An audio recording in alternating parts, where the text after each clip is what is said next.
Widowed father flees with children to the forest, and what he finds there changes their lives. David Harrison trembled as he hastily packed the children's few clothes into the worn-out backpack. The court paper in his hands was still damp from the sweat of his nervous fingers, and the words temporary custody seemed to burn his eyes with each rereading. It had only been 3 hours since the process server knocked on his door in Lake Placid, delivering the notification that would change everything. His in-laws, Margaret and Richard Thompson, had obtained an order to remove custody of Emily and Nathan, claiming he was unfit to care for the children after the passing of his wife, Jennifer, 6 months ago. "Daddy, why are you packing our clothes in the backpack?" asked 7-year-old Emily, clutching to her chest the brown teddy bear her mother had given her on her last birthday. "We're going on a special trip, sweetie. Just the 3 of us," replied David, forcing a smile as he folded the girl's small coat. 11-year-old Nathan watched everything in silence from the corner of the room. His dark eyes, so much like his mother's, held a wariness that ached in David's chest. Since Jennifer had passed, the boy had become withdrawn, questioning every decision his father made. "Where are we going?" asked Nathan, his voice heavy with weariness. "To a place where we can stay together," said David, closing the backpack. "Get your warmest coats. We're leaving in 5 minutes." David's car, a 10-year-old silver Civic, rumbled softly in the building's parking lot. He knew they had only a few hours before his in-laws noticed their absence and alerted the authorities. Margaret had made it clear during her last visits that she considered David incapable of providing emotional stability for the children. "You can't even hold down a steady job, David," she had said the previous week. "How are you going to care for 2 traumatized children?" It wasn't a lie. Since Jennifer had passed, David had lost 2 jobs as an electronics technician. Anxiety attacks came without warning, and he found himself crying at work, unable to focus on even simple tasks. But taking the children from him would be to destroy the last pieces of Jennifer that remained in his life. As he drove along the road leading into the Adirondack Mountains, David tried to formulate some kind of plan.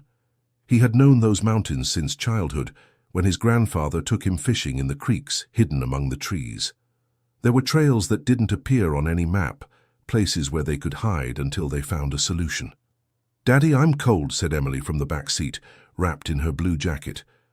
"We'll stop soon, my love. I know a special place where we can rest." Nathan remained silent, watching the trees grow denser as they moved away from the city. The sky was cloudy, and a fine mist began to envelop the tops of the pine and eucalyptus trees. David knew those signs. A heavy rain was approaching. Dear listener, if you're enjoying the story, please take a moment to like and especially subscribe to the channel. It helps us a lot as we're just starting out now. Continuing. After 2 hours of driving on increasingly narrow and winding roads, David finally stopped at a clearing he recognized. It was the same place where he used to camp with his grandfather, but now it seemed smaller and wilder than in his childhood memories. "We'll sleep here tonight," he announced, trying to sound confident. "Tomorrow we'll look for a better place." Emily got out of the car, holding her teddy bear tightly, looking around with a mixture of curiosity and fear.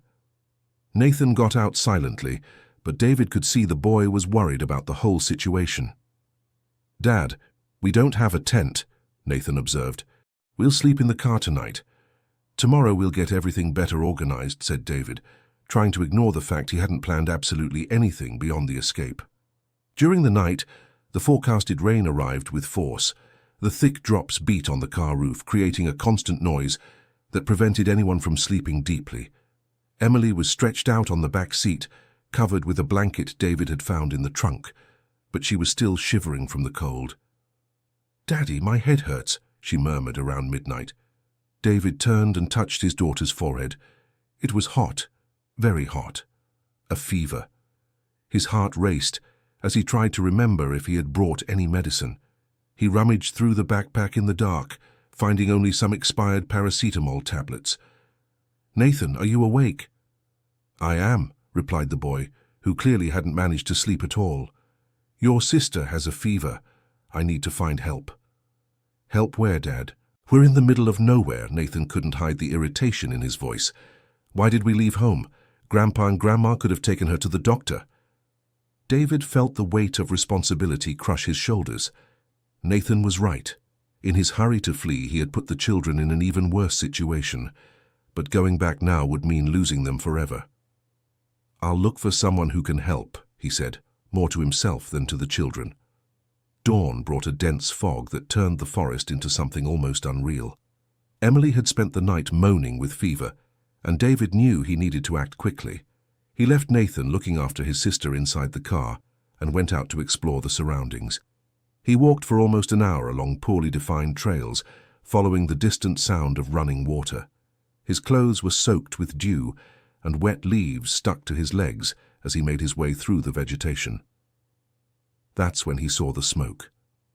A thin line of white smoke rose between the trees, indicating someone had lit a fire nearby. David followed the trail until he reached a small clearing where a simple cabin stood, made of wood and clay tiles. The structure was rustic but well kept. There was a small vegetable garden beside it, with cabbages and tomatoes growing in neat rows. Firewood stacked under a small roof, and a manual water pump indicating an artesian well. Someone lived there. David approached slowly, unsure whether to knock on the door or simply leave. Before he could decide, the wooden door opened, revealing a woman of about 65. She was small and thin, with graying hair pulled into a messy bun. Her clothes were simple, a long cotton skirt and a long-sleeved blouse, but it was her eyes that caught David's attention. They were kind eyes, but they carried a deep sadness. "Good morning," she said, showing no surprise at seeing a stranger on her property. "You look lost. Sorry to bother you. Sorry. My daughter is sick and I don't know where to go." David felt the words tumble out. The woman studied him for a moment, as if assessing his intentions. Then she nodded slowly. "What's your name?" "David. David Harrison." "I'm Dorothy Anderson." She paused. "Where is your daughter?" "In the car down in the clearing. She has a high fever." Dorothy took a cloth bag that was hanging behind the door and quickly filled it with some bottles and dried leaves. "Let's go get her," she said simply.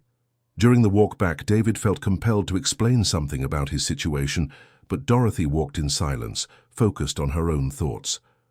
Only when they reached the car and she saw Emily, shivering and red with fever, did she speak again. "This girl needs immediate care," she said, gently touching the child's forehead. "Let's take her to my house." Nathan watched everything with suspicion, but didn't protest when Dorothy picked Emily up in her arms and started walking back to the cabin. David carried the backpack and followed, with Nathan beside him. The inside of the cabin was more spacious than it appeared. There was a small but well-equipped kitchen, with a wood-burning stove that warmed the whole place. A wooden table occupied the center of the main room, surrounded by 4 simple chairs. On the walls, David noticed old photographs and some framed diplomas. Dorothy laid Emily down on a sofa covered with a patchwork quilt and began preparing a tea with the herbs she had brought in her bag. "How old is she?" she asked as she worked. 7, answered David. "And this is your eldest son?" "Nathan. He's 11. Dorothy nodded and continued preparing the tea. Her hands moved with the confidence of someone who had cared for many sick children throughout her life. "You're running from something?" she said suddenly without looking at David. It wasn't a question. David felt his stomach tighten. "How did you—" 40 years of caring for people taught me to recognize when someone is desperate." She turned to face him. "The question is, are you a danger to me or to yourselves?" David looked at Nathan, who was listening to everything intently. "We're not a danger to anyone. I just don't want to lose my children." Dorothy studied his face for a long moment. Then she turned her attention to Emily, who had fallen asleep on the sofa. "This child will be fine. It's just a bad flu. But you can't keep sleeping in the car in this weather." "We don't want to impose—" "You already have," she said dryly. "The question now is what we're going to do about this situation." Emily slept for 4 hours straight, while Dorothy prepared a chicken soup with vegetables from the garden.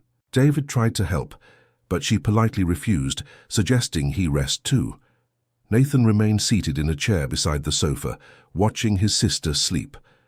When Emily finally woke up, Her fever had gone down considerably. Dorothy gave her more tea and some soup, which the girl ate slowly, still weak but visibly better. "Thank you," said David. "I don't know how to thank you." "Don't thank me yet," replied Dorothy. "First tell me what's really going on, and don't lie to me. These children have been through enough trauma already." David looked at his children. Emily was awake but still drowsy. Nathan stared at him with an expression that mixed fear and expectation. "Their grandparents want to take custody of them away from me," he finally said. "Why?" David hesitated. How to explain without sounding like an irresponsible father? "My wife, their mother, passed away 6 months ago. Since then, I've been having trouble keeping things together." "What kind of trouble?" "I lost 2 jobs. Panic attacks. Sometimes I can't even get out of bed." The words came out with difficulty. "My in-laws think I'm not fit to care for the children." Dorothy nodded slowly, as if it all made sense.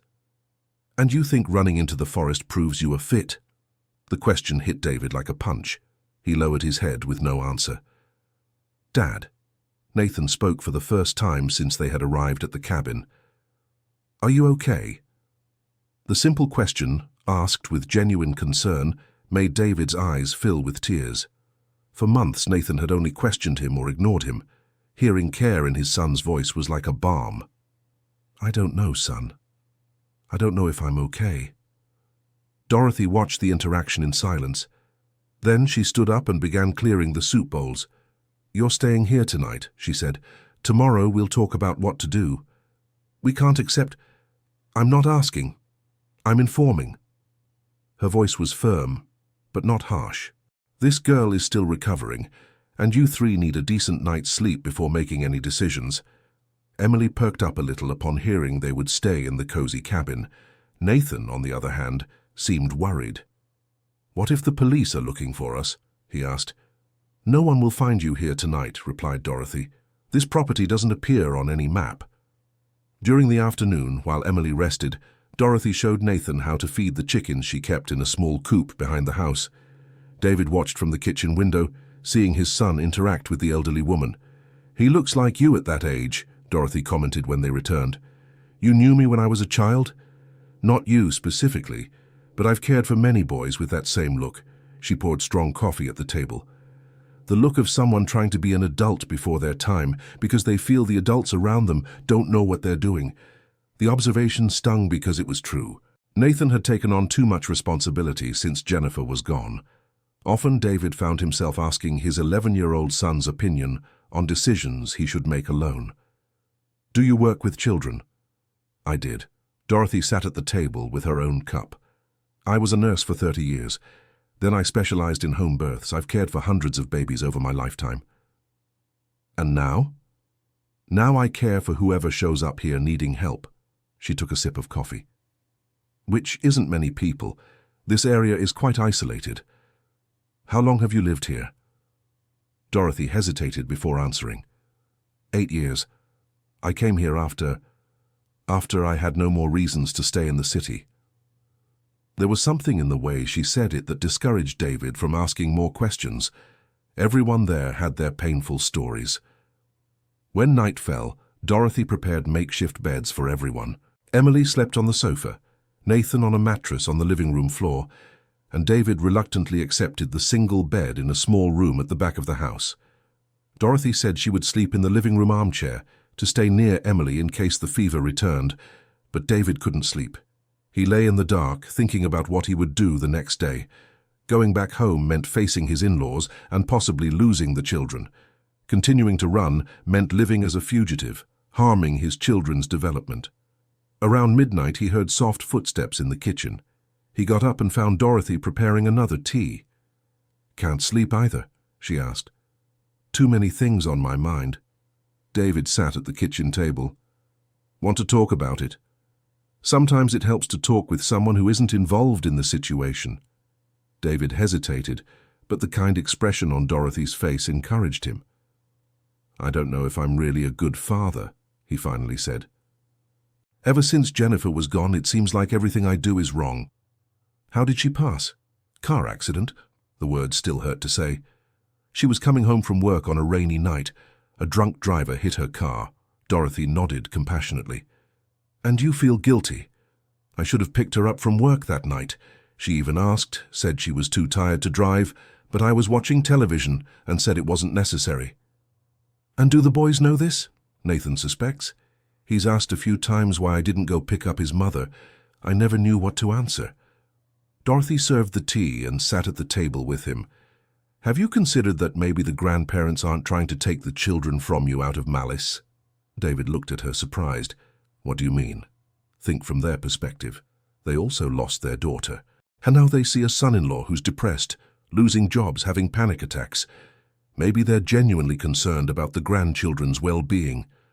But they want to take me away from the children completely. Or perhaps they want to help in a way you're not able to accept. David reflected on this as he drank the bitter tea. How do you know all this? About grief, about families in crisis? Because I've been through it. Dorothy looked at her wrinkled hands. Not exactly the same situation, but I've lost those I loved and I've made mistakes trying to deal with the pain. Do you want to talk about it? Dorothy was silent for a long moment. Perhaps another day. Right now you need to think about what you're going to do tomorrow. Do you think I should go back? I think you should stop running. Whether from the law, from the pain, or from responsibility. She stood up to wash the cups. Running away never solves anything. It only postpones the problem. What if I lose my children? What if you lose them because you ran away with them to the forest? The question echoed in David's mind for the rest of the early morning. The next morning, Emily woke up almost completely recovered. Her fever had gone down, and she was asking to play in the yard with the chickens. Nathan, on the other hand, woke up quieter than usual. Dad, are we going back home? He asked during breakfast. Do you want to go back? I want to go back to school. I want to sleep in my bed. I want things to go back to normal. Nathan paused. But I also don't want Grandpa and Grandma to separate me from you. Emily looked between her father and brother, clearly not fully understanding the situation, but sensing the tension. Are we not going to see Daddy anymore? She asked, squeezing her teddy bear against her chest. I don't know, sweetie, David answered honestly. I don't want to be without Daddy, Emily began to cry. I already lost Mommy. I don't want to lose Daddy too. His daughter's tears broke David's heart. He picked her up, feeling the weight of responsibility like never before. Dorothy watched everything in silence, washing dishes at the kitchen sink. When Emily calmed down, she approached the table. David, may I make a suggestion? Of course. What if you called the children's grandparents, not to turn yourself in, but to talk? Maybe it's possible to find a middle ground. They'll never agree to negotiate. They've already decided I'm an unfit father. Perhaps they decided that because you haven't given them any other options. Since your wife passed, how many times have you asked for their help? Never. And how many times did you let them spend time with the children unsupervised? None. I was always there. So, from their point of view, you don't trust them with their own grandchildren, you don't accept help when you need it, and you're clearly suffering but refuse to seek treatment. David realized he had never seen the situation from that perspective. Do you think they would agree to talk? There's only one way to find out. Emily had stopped crying and was listening to the conversation attentively. Nathan was also paying attention, clearly hopeful that there was a solution that didn't involve separating the family. Aunt Dorothy, Emily said suddenly, do you have children? The seemingly innocent question made Dorothy pause in what she was doing. Her face closed off for a moment, and David could see pain in her eyes. I did, she replied softly. I had a son. Where is he now?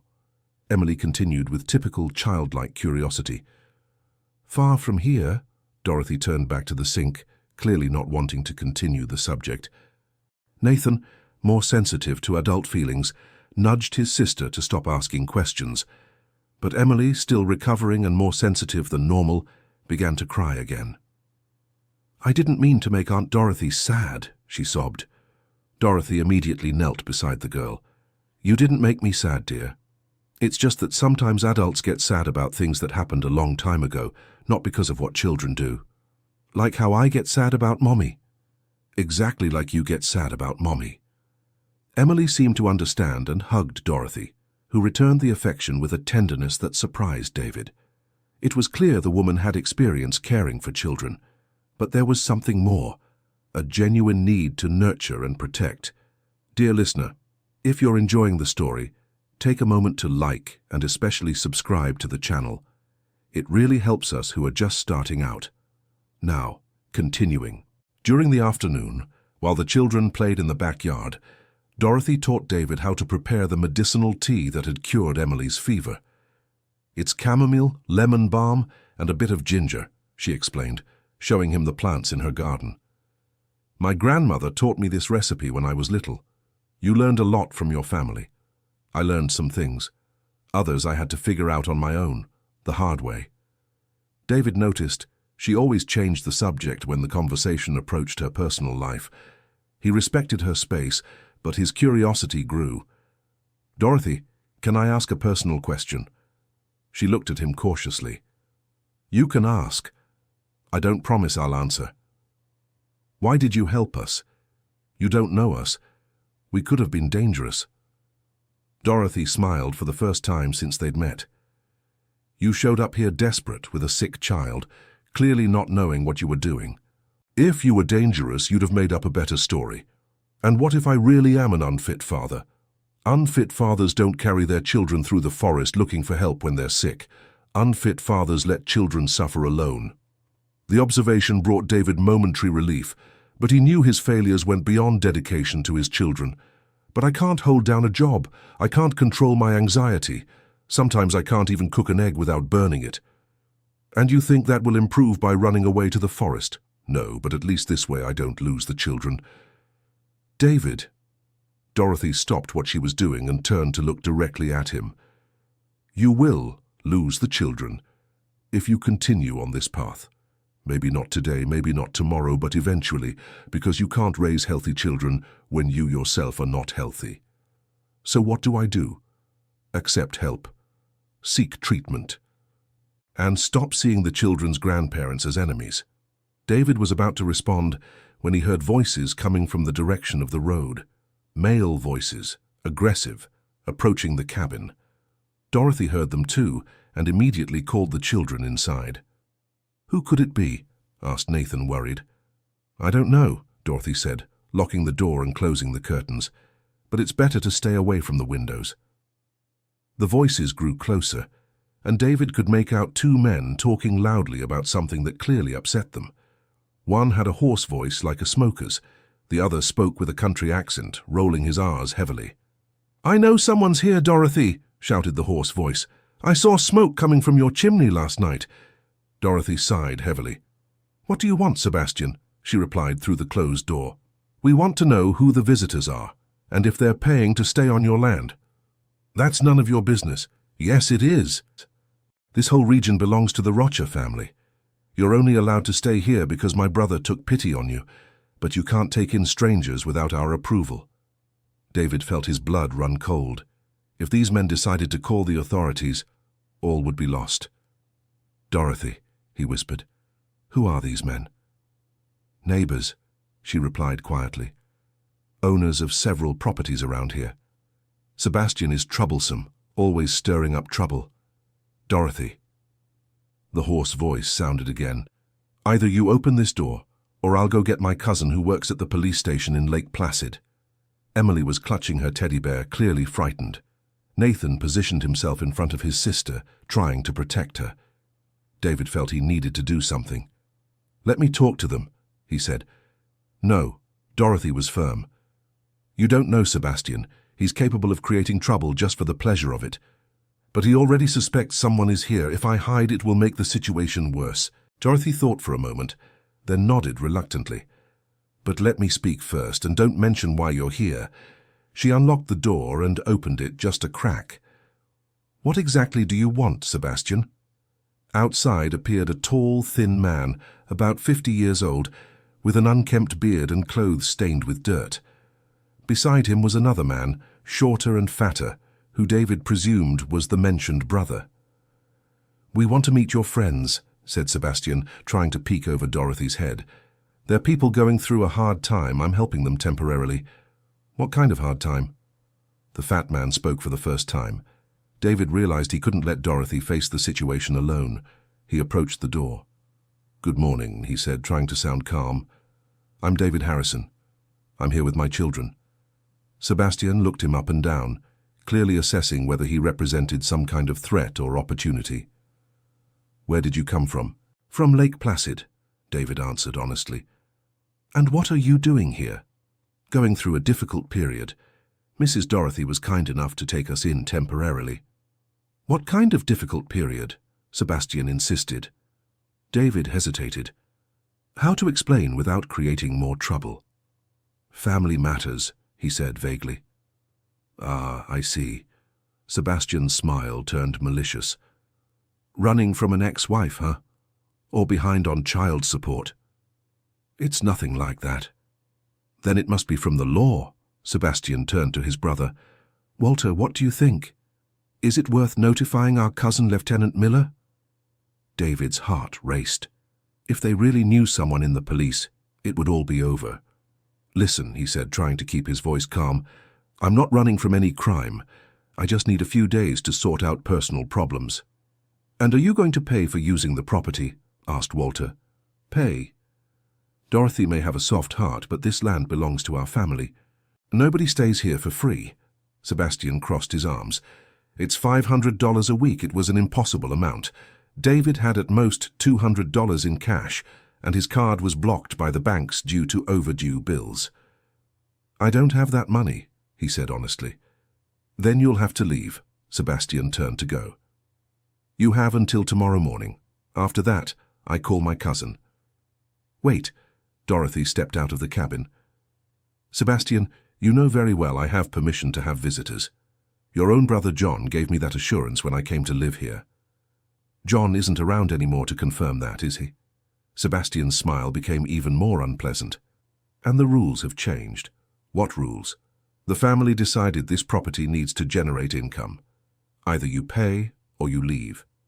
Dorothy and Sebastian stared at each other in silence for a few seconds. David could feel there was an old tension between them, something beyond the present situation. "All right," said Dorothy finally. "They will pay." "With what money?" David whispered.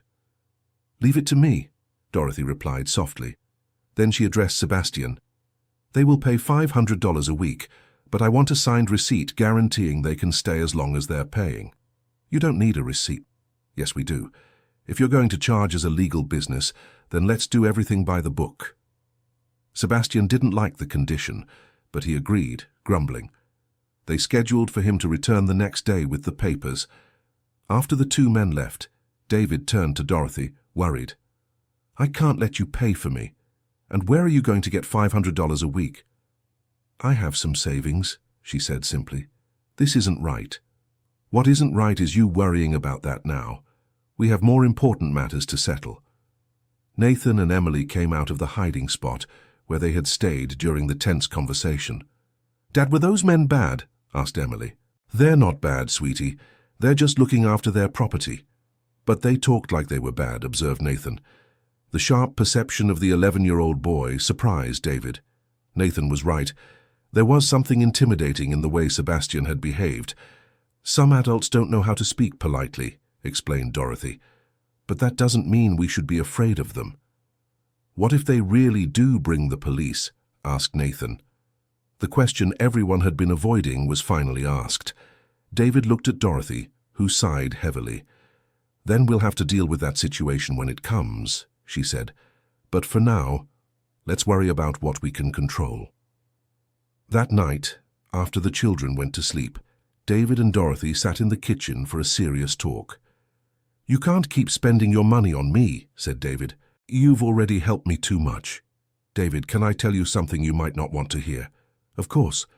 You're so focused on not accepting help from anyone that you don't realize you're hurting your children in the process." "How so?" "Nathan is feeling responsible for protecting the family because you won't accept outside support. Emily is insecure because she feels you're always in danger, and you're wearing yourself out, trying to do everything alone." Dorothy poured tea for them both. "Sometimes accepting help is the bravest thing we can do. But accepting help from my in-laws means losing my children." or it means finding a way to share the responsibility of raising two children who lost their mother. David reflected on this as he drank the bitter tea. "Dorothy, can I ask about your son?"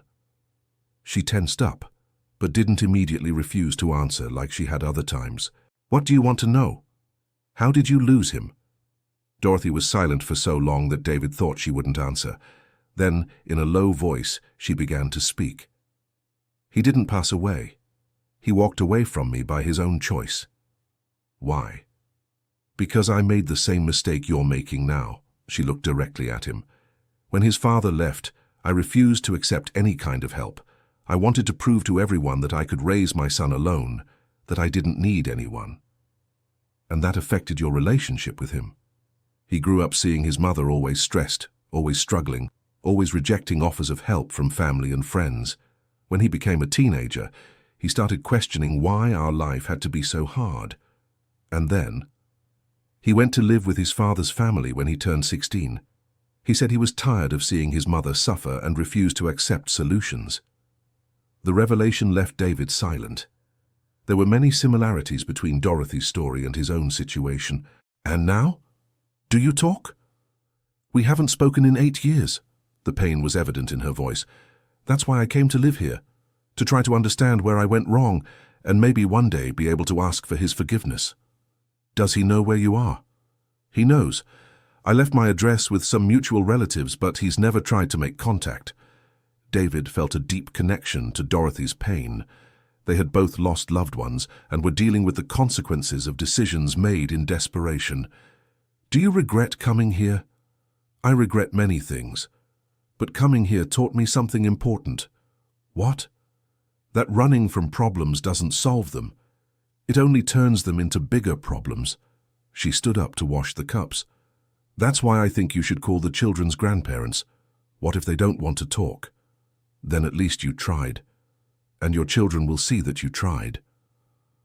"What if they want me to turn myself in immediately?" "Then you negotiate. Propose a meeting in a neutral place. Show you're willing to cooperate but not to surrender without guarantees." David spent the rest of the night thinking about Dorothy's suggestion. In the morning, he made a decision. "I'm going to call them," he announced during breakfast. Nathan and Emily stopped eating to pay attention. "You're going to call the grandpas?" asked Emily. "I am, to see if we can resolve this by talking." "What if they get mad?" asked Nathan. "Then at least we'll know we tried." David looked at Dorothy, who nodded encouragingly. Dorothy said there was a public phone at a small store about 2 miles from the cabin. David decided to go there in the afternoon, after he organized in his mind what he was going to say. But his plans were interrupted when around noon they heard the sound of cars approaching. This time, it wasn't just Sebastian and his brother. There were at least 2 vehicles. "Dorothy!" the hoarse voice shouted from outside. "I brought my cousin as promised." David felt panic take over. If there was a police officer outside, all was lost. "What do we do?" asked Pedro, visibly scared. "We stay calm," said Dorothy, but David could see she was nervous too. Dorothy opened the door and David could see 3 men outside. Sebastian, Walter, and a third man wearing a state police uniform. "Lieutenant Miller," said Dorothy politely. "What a pleasure to see you around here." The policeman, a man of about 40 with a neatly trimmed mustache, looked around the property with a professional expression. "Good afternoon, Mrs. Dorothy. Sebastian told me you're hosting some people here." "I'm helping a family going through difficulties. May I speak with them?" Dorothy turned to David, who realized he had no choice. He approached the door, trying to control his nerves. "Good afternoon, Lieutenant. I'm David Harrison." The policeman studied him carefully. "Identification." David handed over his driver's license, feeling his hands tremble slightly. The lieutenant examined the document for a few minutes that felt like an eternity. "Mr. Harrison, is there any warrant out for you?" The direct question surprised David. He had expected the policeman to know about his situation. "Not that I know of," he answered honestly. "How long have you been here?" 2 days. "And how long do you intend to stay?" "I don't know yet. It depends on resolving some family problems." The lieutenant nodded and returned the document. "Sebastian," he said, turning to the man who had called him, I don't see any crime being committed here. If there are civil matters between you, settle them among yourselves. But, Lieutenant, but nothing. You made me waste my time coming out here for a rental dispute. Next time, get a lawyer, not the police. Sebastian looked visibly irritated, but didn't dare argue with the policeman. After some harsh words whispered between the brothers, the three men left. "Phew," said Dorothy when the cars disappeared down the road. "That was a close call." "Why didn't the policeman arrest me?" asked David, still confused. "Because a warrant for your arrest probably hasn't been issued yet. The court order you received was for the children's appearance, not for your arrest. Does that mean I still have time?" "A little, but not much." David realized he needed to act quickly. Today's luck wouldn't last much longer. "I'm going to make that call today," he said. "Do you want me to go with you?" offered Dorothy. "You would do that?" "Of course. Sometimes it's easier to talk when there's a third person to mediate." Nathan and Emily asked to come along, but Dorothy suggested they stay home. It was better that the grandparents didn't know where they were until the situation was clarified.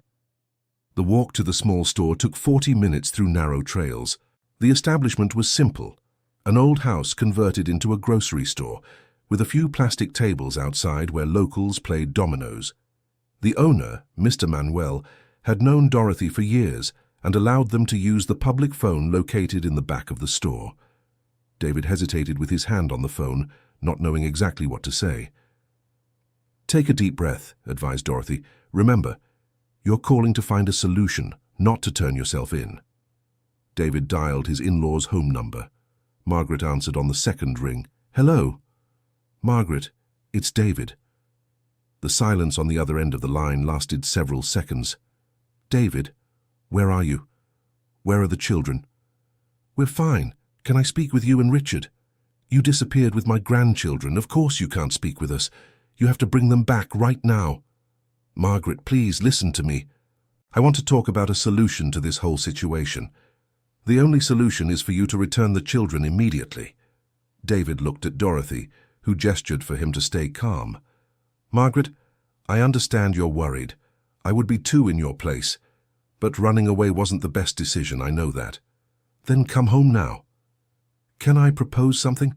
How about we meet in a neutral place to talk calmly?" "Neutral like where?" "I don't know.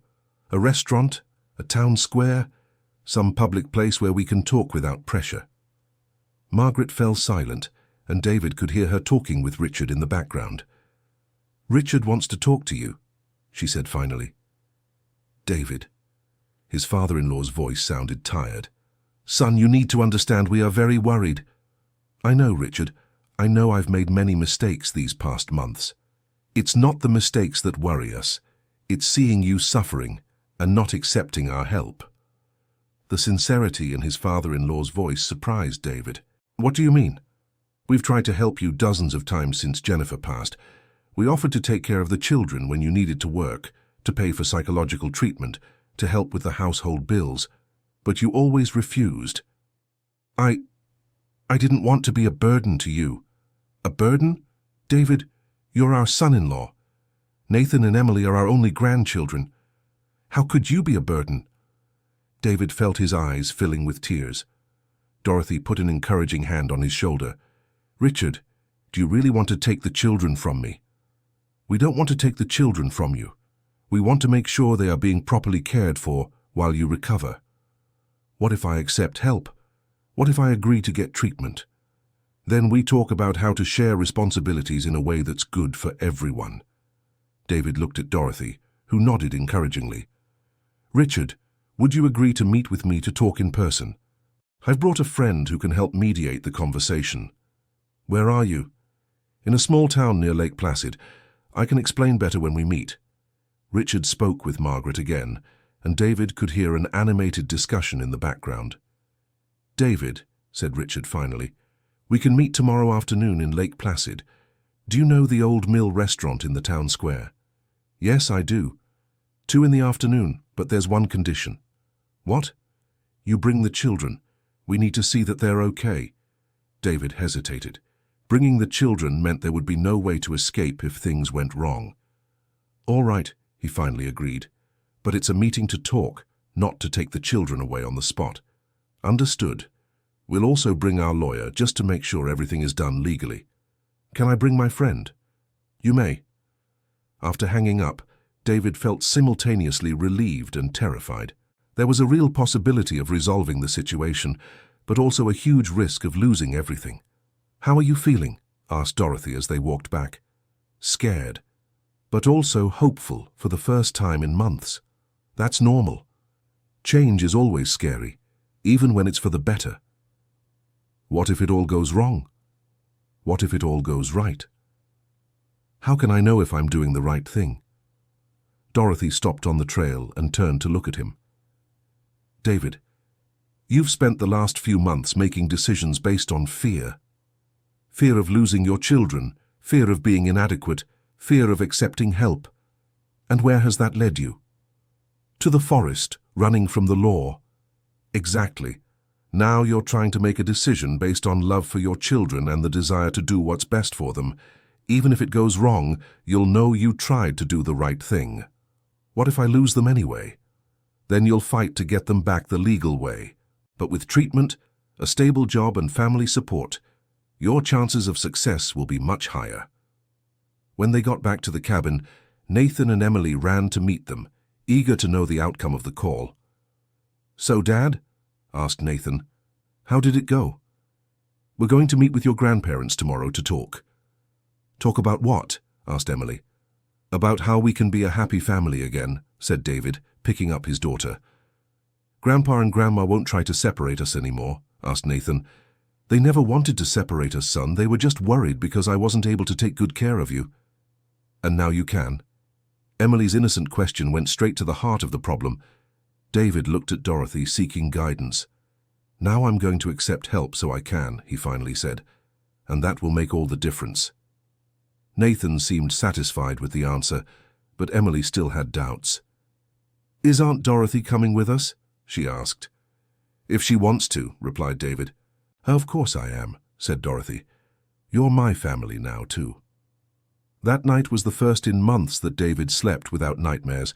Perhaps it was the relief of finally having made a decision, or perhaps it was the feeling that he wasn't facing everything alone. In the morning, they carefully prepared for the meeting. David made sure the children were well dressed and groomed so the grandparents could see they were being properly cared for. Emily insisted on bringing her teddy bear, and Nathan asked if he could bring one of the wooden toys they had found in the hidden workshop in the basement. You won't need toys, said David. It's just a conversation. But what if it works? What if we stay with Grandpa and Grandma today? Asked Emily. The possibility hadn't occurred to David. What if the grandparents insisted on taking the children immediately as a condition for not involving the authorities? Let's see how the conversation goes, he said, trying to hide his own anxiety. The drive to Lake Placid took an hour. Dorothy offered to drive, saying David was too nervous to be behind the wheel. She was right. When they arrived at the Old Mill restaurant, David saw his in-laws' car already parked out front. His heart raced. Easy, said Dorothy. Take a deep breath. Remember, you're not the same desperate man who ran away 3 days ago. You're here because you want to do things the right way. Nathan and Emily were also nervous.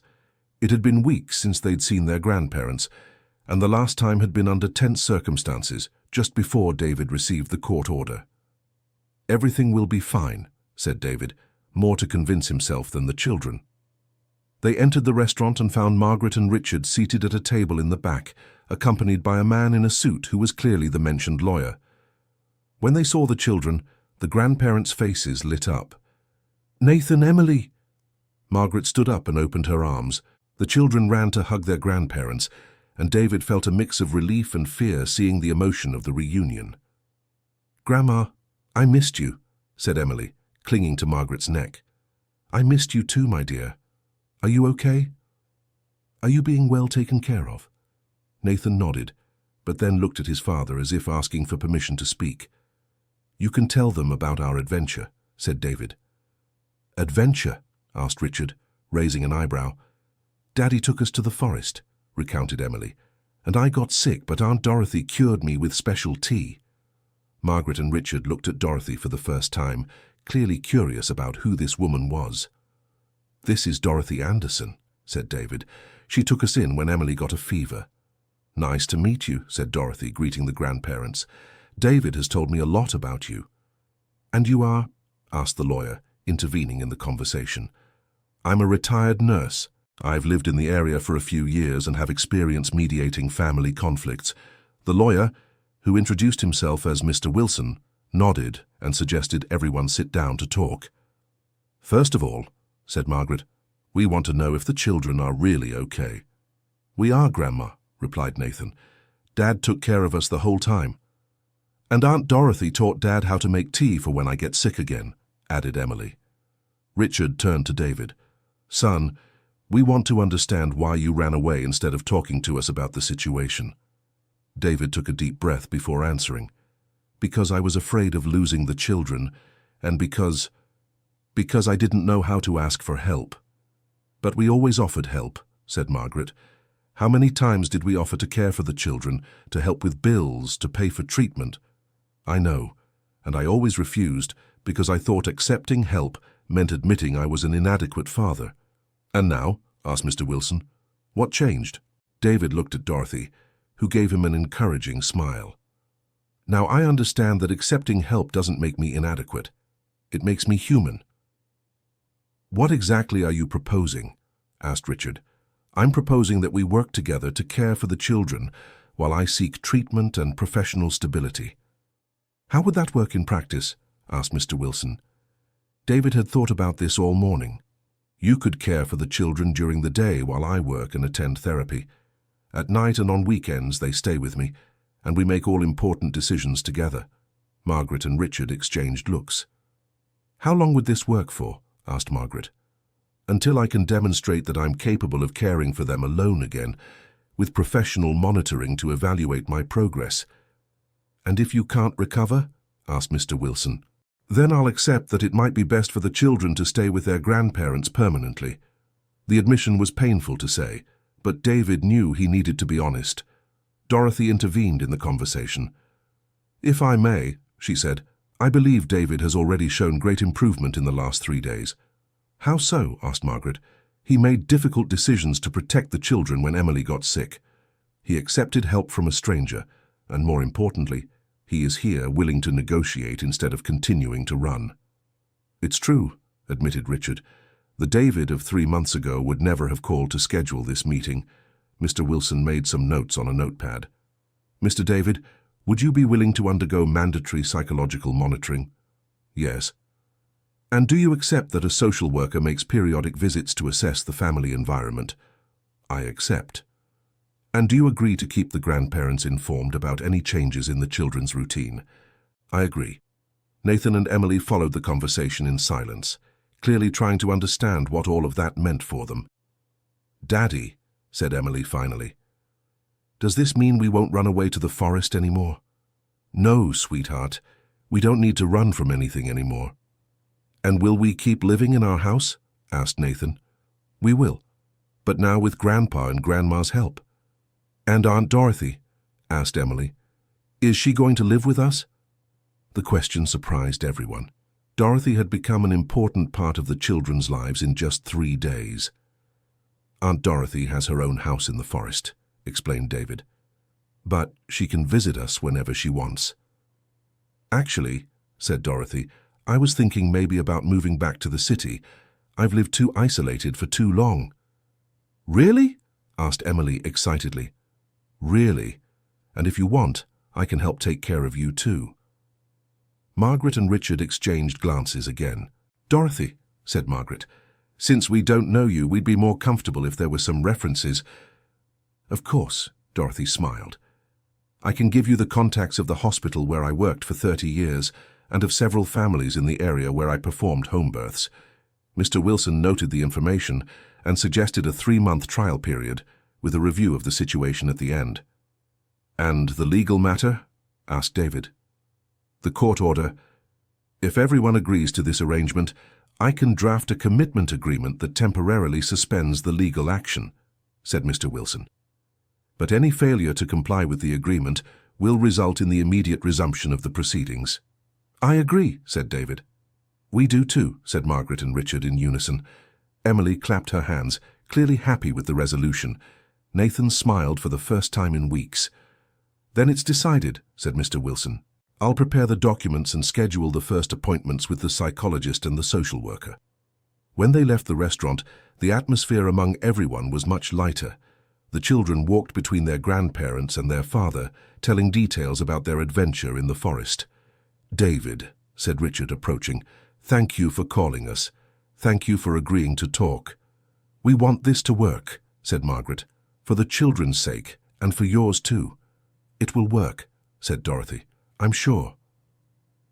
3 months later, David was sitting in the living room of his house, watching Nathan do his homework while Emily played with dolls on the floor.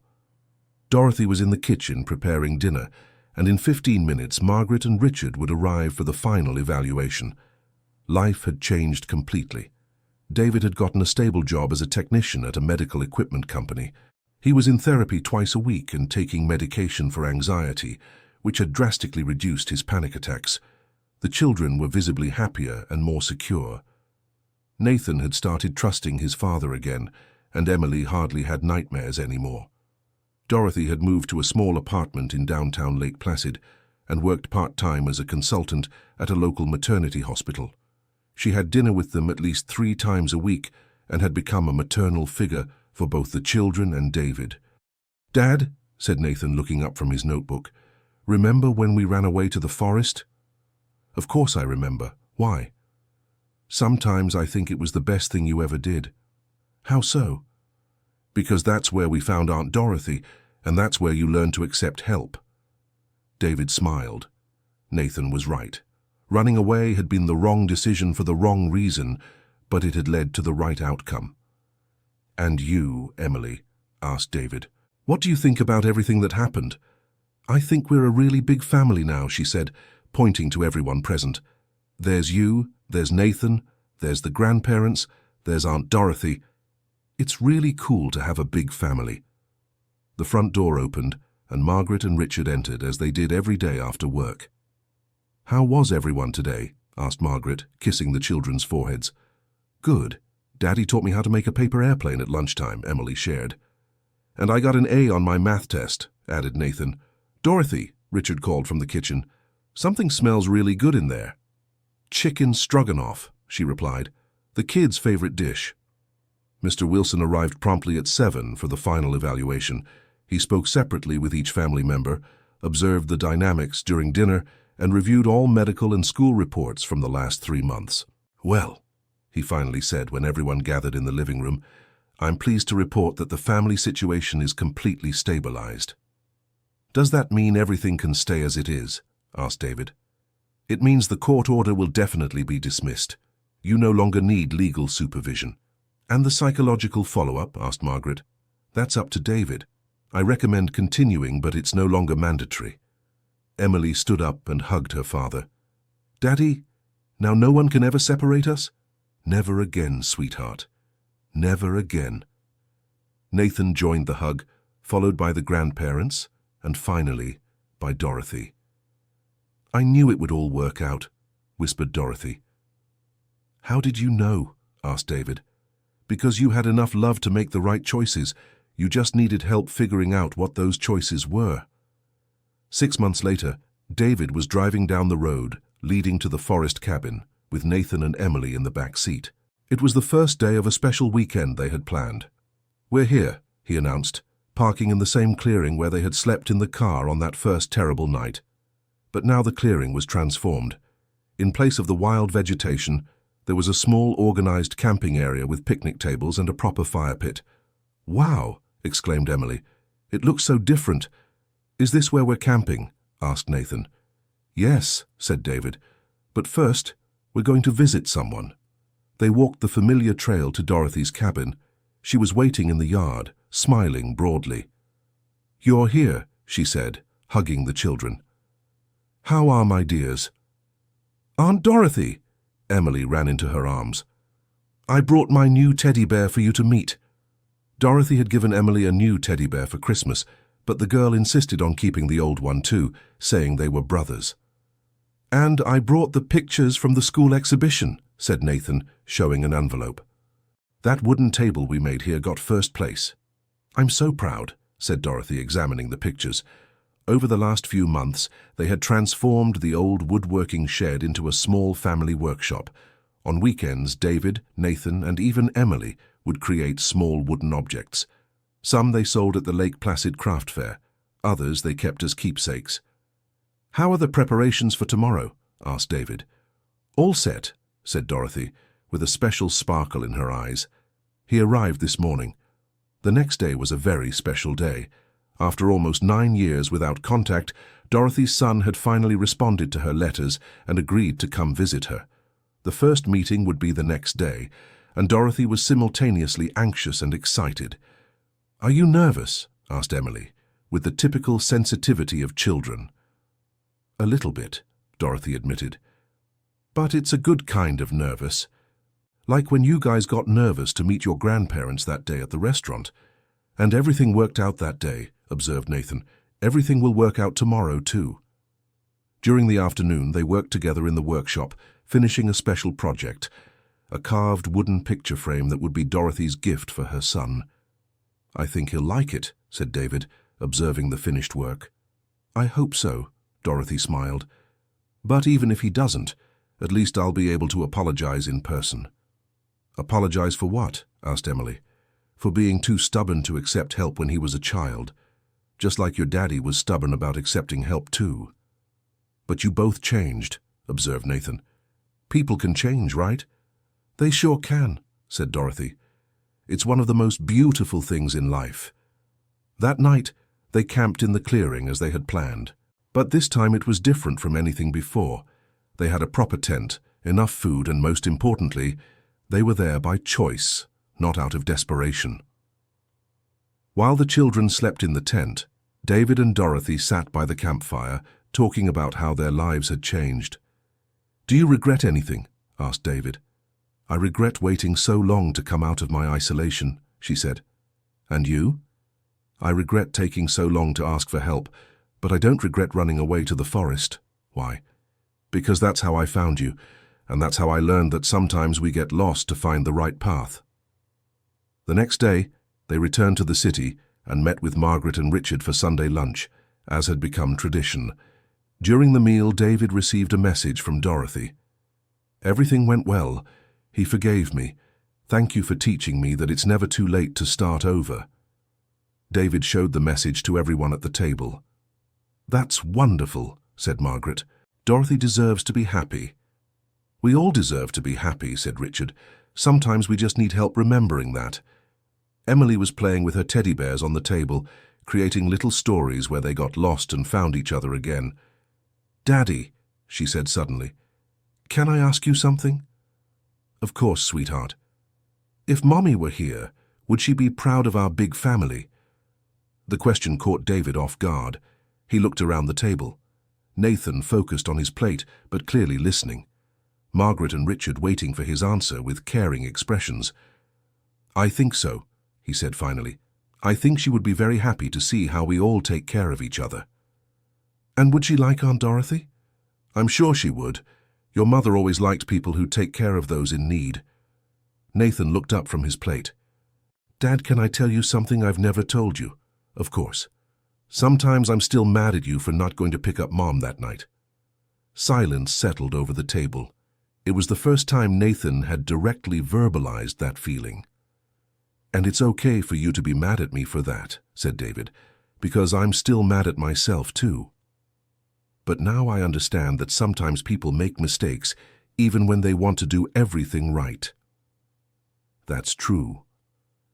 "And that the important thing is to learn from the mistakes so you don't repeat them." "Very wise," said Richard, smiling at his grandson. "And I learned that asking for help isn't shameful," added Nathan. "It's brave." Emily nodded vigorously. "Yeah, like when I'm scared and ask someone to stay with me. It's not because I'm weak, it's because I'm smart." Everyone laughed at the simple yet profound logic of the 7-year-old girl. Dear listener, if you're enjoying the story, please take a moment to like and especially subscribe to the channel. It really helps us who are just starting out. Now continuing. 2 weeks later, David was at his desk when he received an unexpected call. "David? This is Lieutenant Miller." David was startled. The police officer who had appeared at the cabin months ago rarely made direct contact. "Hello, Lieutenant. Is there a problem?" "Actually, it's the opposite. I'm calling to thank you." "Thank me?" "Dorothy came to see me yesterday. She wants to formalize a partnership between her cabin and our department." "What kind of partnership?" "She offered to temporarily host families in crisis while legal matters are sorted out, like an official way station." David smiled. It was typical of Dorothy to turn her personal experience into a way to help others. "And you accepted?" "We did, with your situation as the pilot case. If it works well, it could help many families in situations similar to yours." "Does that mean other children will get to know Aunt Dorothy?" "Exactly. And she cited you as a reference that the project can work." After hanging up, David immediately called Dorothy. "You didn't tell me about the project with the police," he said when she answered. "I was still sorting out the details," she laughed. "But I'm glad the lieutenant already called. It means they're taking it seriously." "How did this idea come about?" "By observing you. I saw how a welcoming and neutral environment can help families find solutions instead of just running from problems." "And you'll be able to manage it?" "I won't be alone. My son offered to help me." "Really?" "He decided to move back to the United States. He wants to learn more about this work I'm doing." David was moved. Dorothy's reconciliation with her son had been gradual but steady. In recent weeks they had talked daily on the phone, rebuilding a relationship that had been broken by the pride of both. What wonderful news! The children will be so happy. "And you? How will you feel sharing Aunt Dorothy with other families?" David thought for a moment. "I think that's how it should be. When someone teaches you to be a better person, you have to pass it on." "Exactly," said Dorothy. "And speaking of which, I have a proposal for you." "What is it?" "How about you help me with the project? Your experience as a father who went through this situation would be very valuable." "How so?" "Talking to other parents in similar situations, showing that it's possible to come out of a crisis stronger." The idea intrigued David. In recent months he had discovered a passion for helping others, especially through his work in the woodshop, where some neighbors had started bringing their children to learn. "Can I think about it?" "Of course. But know that I've already spoken with Margaret and Richard. They thought the idea was excellent." "You talked to them before talking to me?" "I wanted to make sure you had family support before proposing something that would take up weekend time." David laughed. Dorothy had learned well about the importance of involving the whole family in decisions. That night, during dinner, David told Nathan and Emily about Dorothy's proposal. "So other kids will get to know the forest cabin?" asked Emily. "If everything works out, yes." "And will they learn to make wooden toys too?" asked Nathan. "Probably." Emily clapped her hands. "That's so cool. We'll have new friends all the time." "But Dad," said Nathan more seriously, "do you have time for this with work, therapy, and us?" The 12-year-old boy's concern touched David. Nathan had learned to be a protector of the family's stability. "I'll only agree if everyone agrees. And only if it doesn't harm our routine." "I agree," said Emily immediately. "Me too," said Nathan after thinking for a moment. "I think it's important to help other kids like Aunt Dorothy helped us." A week later, David was walking the familiar trail that led to Dorothy's cabin, but this time accompanied by a new family. Christopher, a 35-year-old single father, and his 9-year-old twin daughters, Beatrice and Barbara. Christopher had lost his job 3 months ago and was having problems with his ex-wife, who wanted to take custody of the girls, citing financial instability. The situation was frighteningly similar to what David had experienced. "Is this where we're staying?" asked Beatrice, looking at the rustic cabin.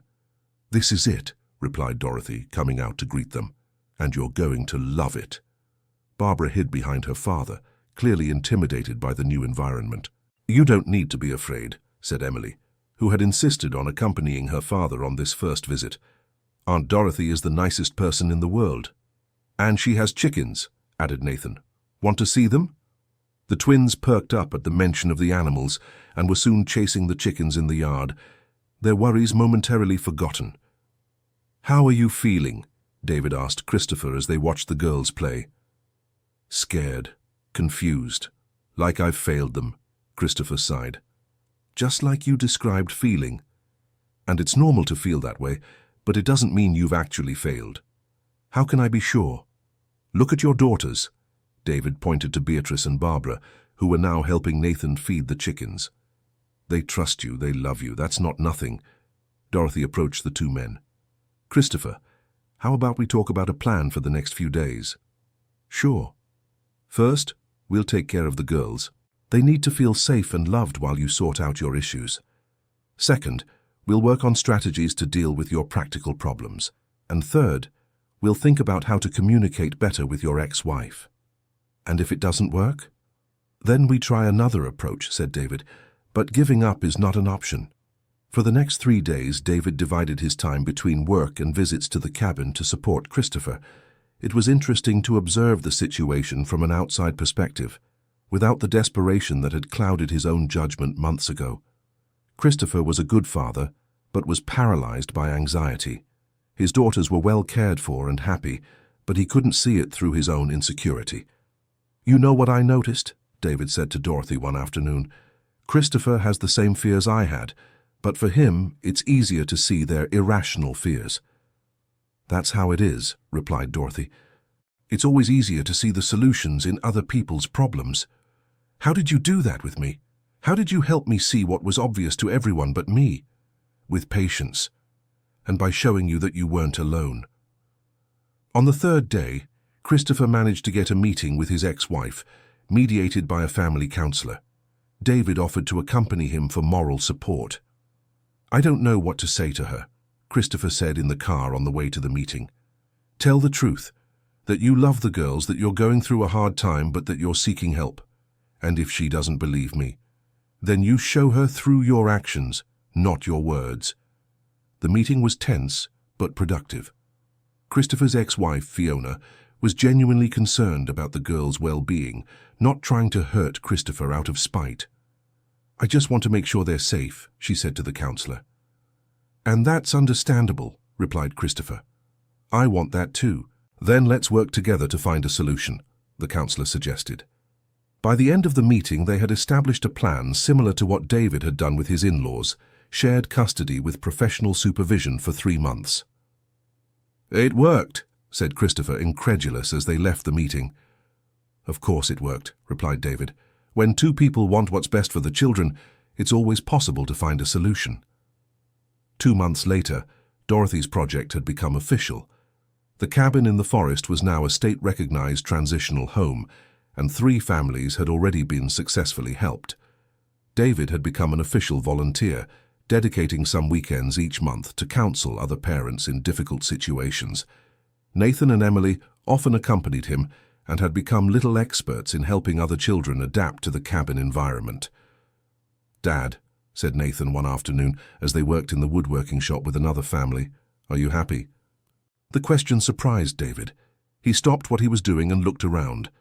Emily teaching a 6-year-old girl to paint a wooden toy. Dorothy patiently talking with an anxious mother. Nathan helping a boy his age use the hammer correctly. "I am," he finally said. "Very happy." "Even after going through all that?" "Especially after going through all that, because that's what brought me here." Nathan smiled and went back to his work. "I'm happy too," he said. "And I think Mom would be proud." "Why?" "Because you became the kind of person who helps other people. And she always said that was the most important thing in life." That night, as they drove home, Emily fell asleep in the back seat hugging her teddy bear. Nathan read a book with a small flashlight, making the most of the trip. "David," said Dorothy, who was driving, "can I make a confession?" "Of course." "The day you showed up at my door, I was thinking about leaving the cabin. Really. I was feeling useless. I thought I had wasted years of my life isolating myself in the forest. And what changed? You. Seeing that I could help a family reunite made me realize all those years weren't a waste. They were preparation. Preparation for what? For this work we're doing now, for helping families find their way back to each other." David reflected on that. It was interesting how everything had connected in a way none of them could have planned. "Dorothy, can I ask a personal question?" "You always can." "Do you feel completely forgiven by your son?" "I do, but more importantly, I've forgiven myself." "How did you manage that?" "By understanding that forgiveness isn't about forgetting mistakes. It's about learning from them and choosing to do differently in the future." "And would you do differently?" "I would. If I could go back in time, I would accept help when my son was little. I wouldn't be so proud." "But if you had accepted help back then, maybe you wouldn't be here to help us now." Dorothy smiled. "That's true. Maybe our mistakes are also part of a bigger plan. Or maybe they're just mistakes we can turn into something useful. Maybe both things are true." When they arrived home, Margaret and Richard were waiting for them with dinner ready, as they always did when David spent the day at the cabin with visiting families. "How was it today?" asked Margaret, helping to carry Emily, who was still asleep. "Very well. The new family is adapting quickly." "And the children?" asked Richard. "Nathan helped a shy boy fit in. Emily taught a younger girl not to be afraid of the chickens." "They're becoming little therapists," observed Margaret. "They're learning empathy," corrected Dorothy, "which is one of life's most important lessons." During dinner, Nathan told about his day at the cabin, demonstrating an emotional maturity that impressed the adults. "You know what I realized today," he said, "that helping other people makes me feel better about myself." "Why?" asked Richard. "Because when I see other parents worried about their kids, I remember that Daddy used to worry about me and Emily too, and that worrying about your kids is a sign of being a good dad." Emily, who had woken up in time for dinner, nodded vigorously. "Yeah, and when I see other kids who are scared, I remember that I was scared sometimes too, but that I always had someone to protect me." "You two are very wise," said Margaret, kissing her grandchildren's foreheads. "It's because we have a big family," explained Emily. "When you have lots of people who love you, it's easier to love other people too." The girl's simple but profound observation left everyone silent for a moment. "Emily," Dorothy said finally, "you just said something very important about how love works."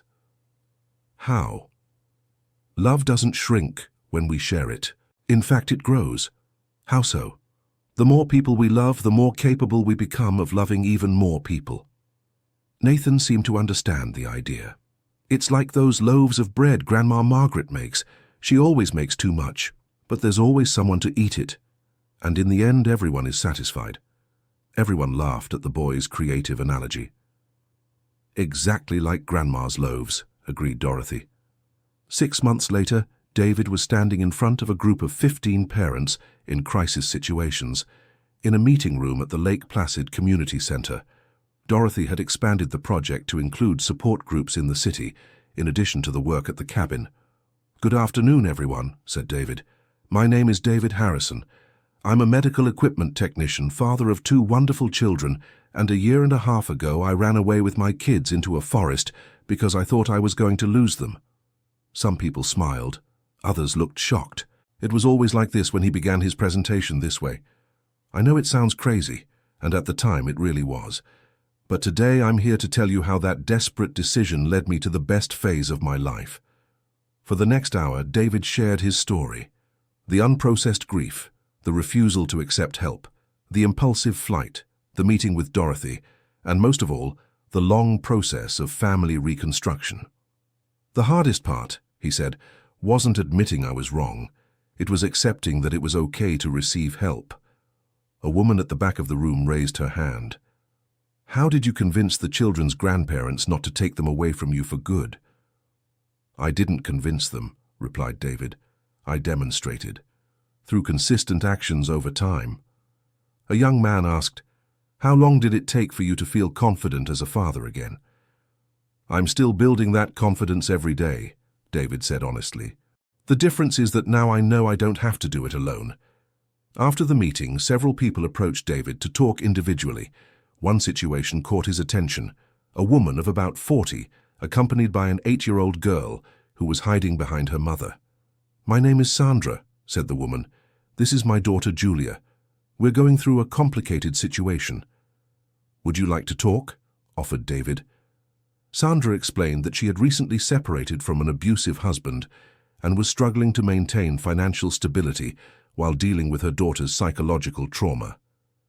"Julia hasn't spoken to strangers since we left home," explained Sandra. "She has nightmares every night and refuses to go to school." David knelt down to the girl's level. "Hi, Julia. I have a daughter just a little younger than you. Want to meet her?" The girl looked at her mother, who nodded encouragingly. "Does she get scared sometimes too?" Julia asked quietly. "Sometimes, yes. But you know what she does when she's scared." Julia shook her head no. "She tells someone she trusts, and then that person helps her feel safe again." "And does it work?" "It always works," said David. "Because when you tell your fears to someone who loves you, the fears get smaller." Julia seemed to consider this. "You really have a daughter?" "I do. If your mother allows it, you can meet her next weekend. And there are other children too, who have been through situations similar to yours." "In the forest?" asked Sandra. "In the forest. It's a very special place where families learn to be okay again."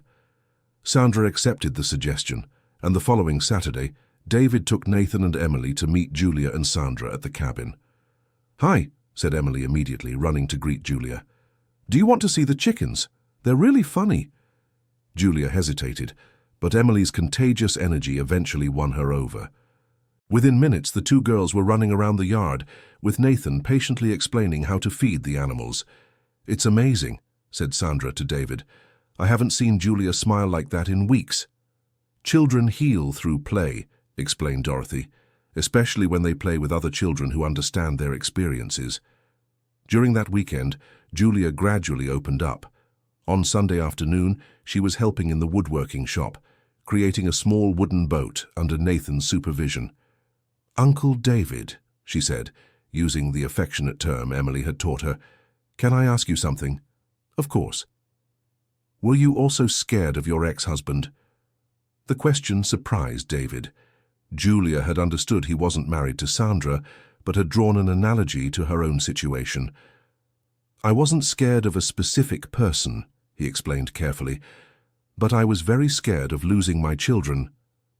"And what did you do?" "I learned that sometimes, to protect the ones we love, we need to ask other people for help, even when it's hard to ask, especially when it's hard to ask."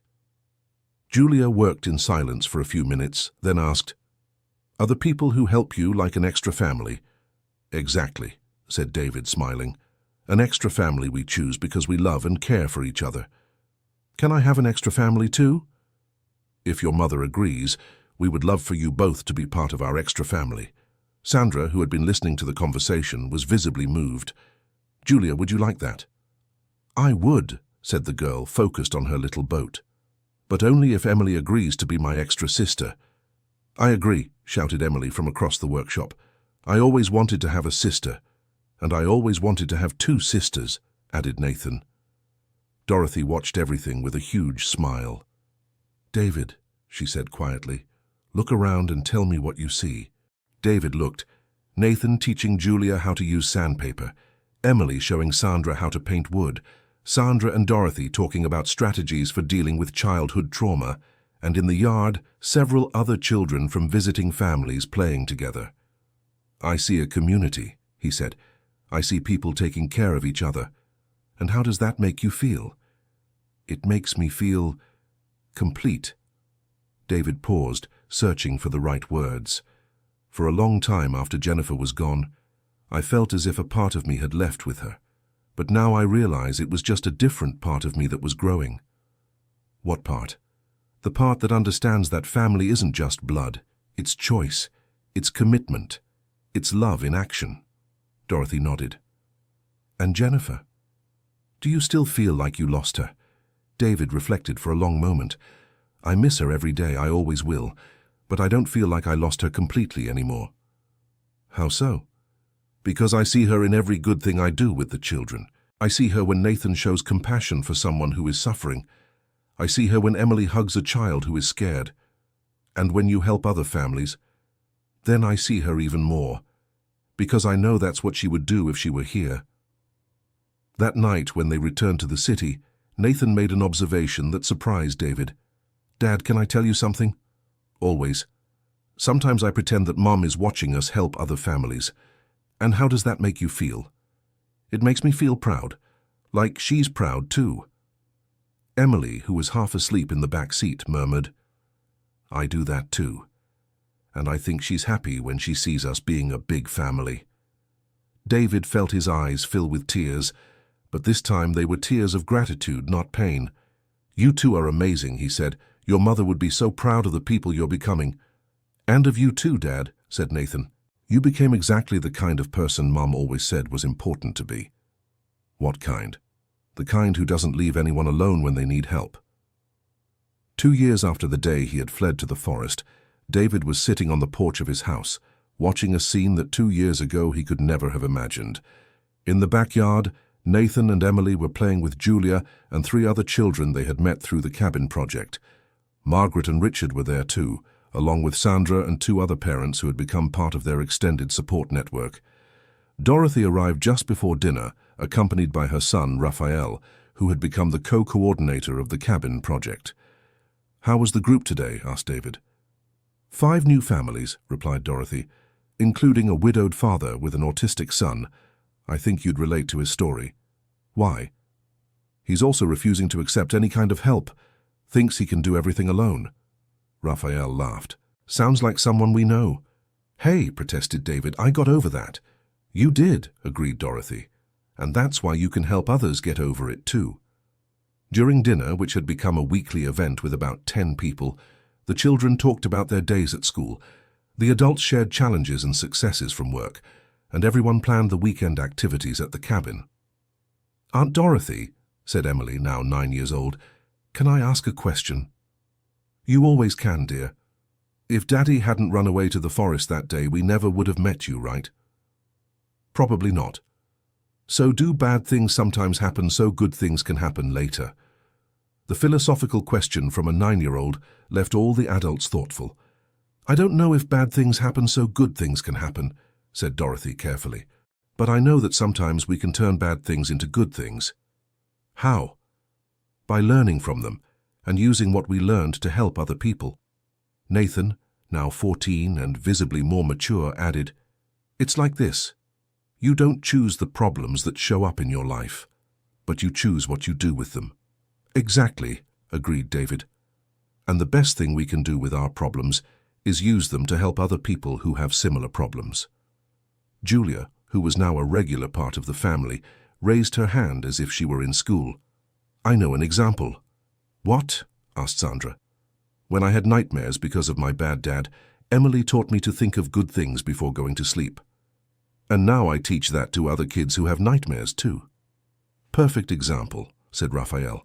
You turned a difficult experience into a tool to help others.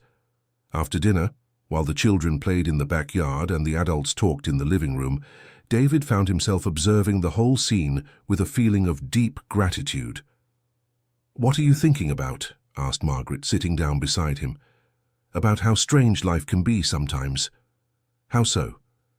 2 years ago, I was convinced I had lost everything. Today, I have more family than I ever imagined possible. And how do you feel about that? Grateful, but also responsible. Responsible? I feel I have the responsibility to keep passing on what I received. The help, the welcome, the second chance. Richard joined the conversation. David, can I ask a question I've always wanted to ask? Of course. If you could go back in time, would you change anything? David thought carefully before answering. I would change the way I dealt with the pain in the first few months after Jennifer was gone. I would accept help sooner. But would you change the decision to run away to the forest? No, said David, surprising himself, because that's where I learned the most important lessons of my life. What lessons? That asking for help is an act of courage, not weakness. That family is much more than blood, and that our worst moments can become our greatest strengths if we know what to do with them. Emily came running from the play area. Grandpa, Grandma, Dad, do you want to see the play we prepared? Of course, they all said in unison. The children had prepared a small theatrical presentation about a family that gets lost in the forest and finds a good witch who helps them find each other again. It's based on a true story, announced Nathan before they began. The play was simple but touching. Emily played the younger daughter, Julia was the older daughter, Nathan was the father, and one of the visiting children played the Good Witch, who clearly symbolized Dorothy. During the presentation, David looked around and saw tears in the eyes of several adults. Not tears of sadness, but of recognition and gratitude. When the play ended, everyone applauded enthusiastically. "Whose idea was the play?" asked Sandra. "It was Emily's," said Nathan. "She said she wanted to show that our real story is better than any made-up story." "And it really is," agreed Dorothy. "Sometimes real life is more beautiful than any fiction." Later, after everyone had left, David was putting Emily to bed when she asked her last question of the day. "Daddy, do you still get sad about Mommy?" "Sometimes I do, my love. It's normal to miss someone you love. But you're happy too, right?" "I'm very happy, even without Mommy." David thought about how to answer in a way a 9-year-old could understand. "Emily, when Mommy was here, our family was small, but very happy. Now our family is big and very happy. They're different kinds of happiness, but both are real. Which one do you prefer?" "I prefer having lived both, because the love we had with Mommy taught us how to love all the people who came after." Emily seemed satisfied with the answer and snuggled down to sleep, hugging her teddy bear. Now quite worn but still treasured, Nathan appeared at the bedroom door. "Dad, can I talk to you before bed?" "Of course." They sat in the living room, just the two of them. "What is it, son?" "I wanted to thank you." "Thank me for what?" "For not giving up. That day in the forest, when I was being rude to you and Emily was sick, you could have given up, but you didn't. I would never give up on you." "I know. But back then I didn't know. I was afraid you would leave too, just like Mom did." "Nathan, you know that Mom didn't choose to leave, right?" "I know. But in a child's mind, sometimes it's hard to understand the difference between passing away and leaving." The emotional maturity of his 14-year-old son always surprised David. "And now? How do you feel about it?" "Now I know that people sometimes pass away, but that doesn't mean they stop loving us, and that other people come to love us too."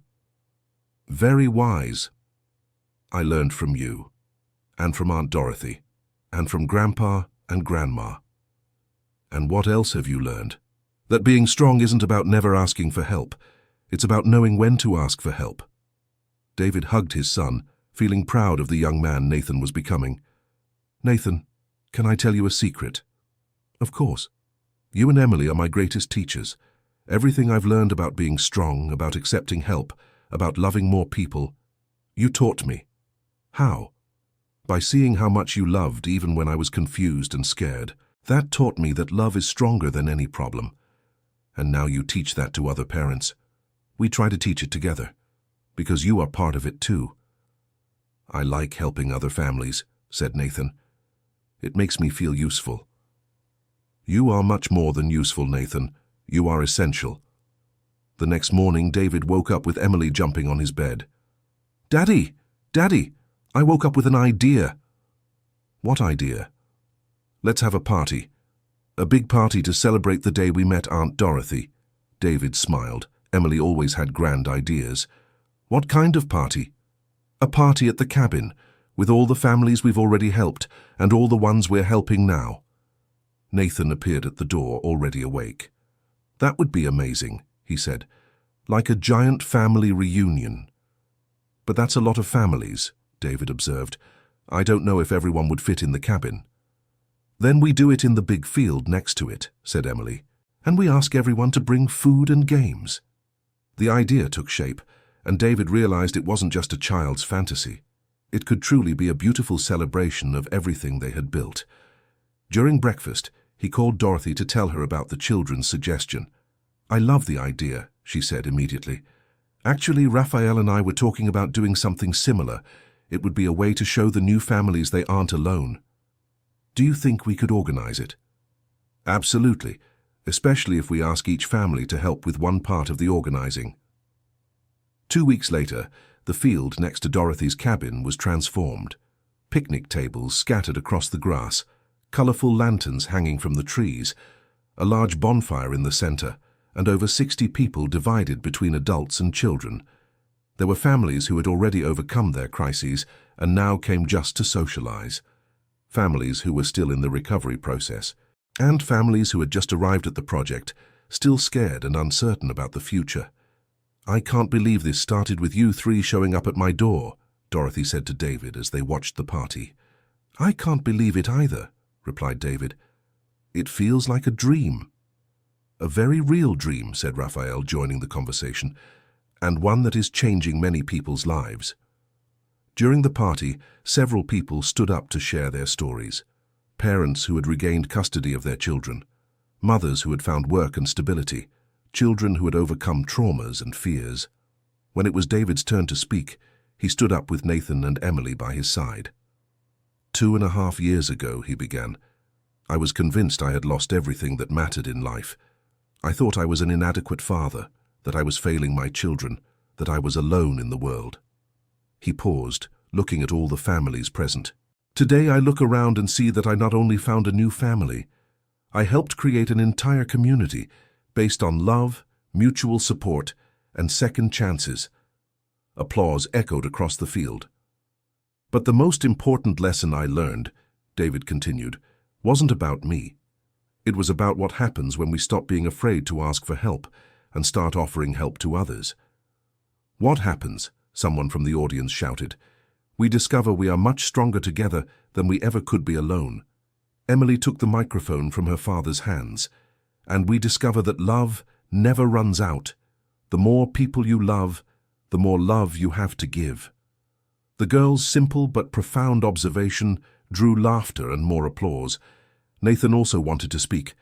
"I want to thank all the families who are here," he said, "because you taught me that there's no such thing as a perfect family. There are families who help each other when they need to." Dorothy took the microphone last.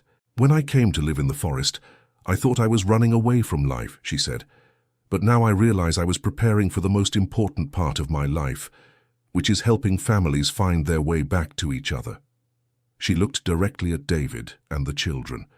"And it all started with a desperate father who had the courage to knock on a stranger's door, asking for help.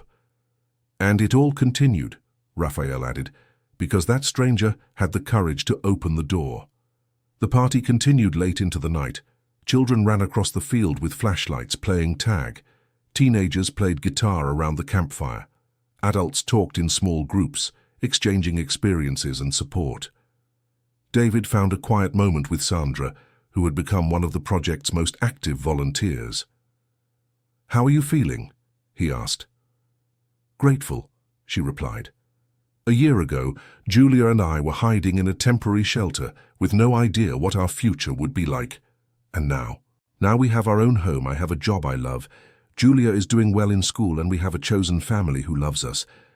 And what was most important for that change? Learning that accepting help didn't make me weak, it made me smart." Julia came running up, breathless from playing. "Mum, can I sleep over at Emily's house tonight?" "If her parents agree," said Sandra. "Of course she can," said David. "Nathan can stay too if he wants. We'll have a pajama party to celebrate." The children cheered the decision and ran off to keep playing. "David," said Sandra, "can I ask a personal question?" "Sure." "Have you ever thought about getting married again?" The question surprised David. In recent months, some people had suggested he should try dating again, but he always changed the subject.